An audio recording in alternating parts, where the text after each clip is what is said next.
নমস্কার, আমি অ্যাস্ট্রোলজার অন্তরা। আজকে আমি আপনাদের সাথে আলোচনা করব সুইচ ওয়ার্ড নিয়ে। সুইচ ওয়ার্ড হলো এমন একটা ওয়ার্ড যেটা আমাদের দৈনন্দিন কাজের দৈনন্দিন কিছু ব্লকেজ কাটাতে খুবই হেল্পফুল। বড়সড় কাজের জন্য বাধার জন্য আমরা বড়সড় রেমেডি ইউজ করি, কিন্তু দৈনন্দিন কাজের এই ছোটোখাটো বাধার জন্য আমরা তেমনভাবে রেমেডি করে উঠি না। তো হঠাৎ মনে হয় যে এই জায়গায় একটা এক্সট্রা লাক যদি আমাদের ফেভার করতো তাহলে আমাদের এই কাজটা হয়ে যেত, বা এই জায়গায় আমার টাকাটা আসতো বিজনেসের ক্ষেত্রে।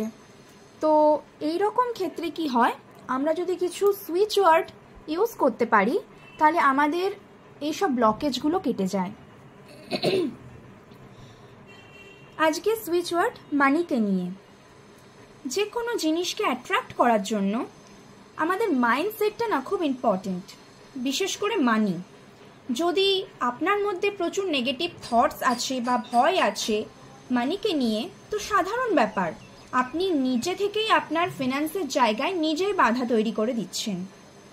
এই বাধা যাতে তৈরি না হয়, সমস্ত কিছু যাতে স্মুথভাবে আসে, মানি যাতে ইজিলি আপনি ম্যানিফেস্ট করতে পারেন, তার জন্য যতটা হতে পারে আপনি দিনে 10 বার বা 15 বার এই সুইচ ওয়ার্ডটাকে কাউন্ট করবেন। তো সুইচ ওয়ার্ডটা কি না, সাডেনলি, ব্রিং, কাউন্ট। এটা আপনি দিনে 10 বার বা 15 বার যেমন খুশি দিনে চ্যান্ট করবেন। এটা মানিকে তো অ্যাট্রাক্ট করবেই, তার সাথে যদি আপনার মধ্যে হঠাৎ করে ভয় পাওয়া কাজ করে বা নেগেটিভ থট কাজ করে বা ইনসিকিউরিটিস কাজ করে, এগুলো সবই ক্লিয়ার আউট হবে এবং আপনি ইজিলি মানি ম্যানিফেস্ট করতে পারবেন। এরকম আরও ছোট ছোট টিপসের জন্য আমাকে ফলো করবেন। Thank you.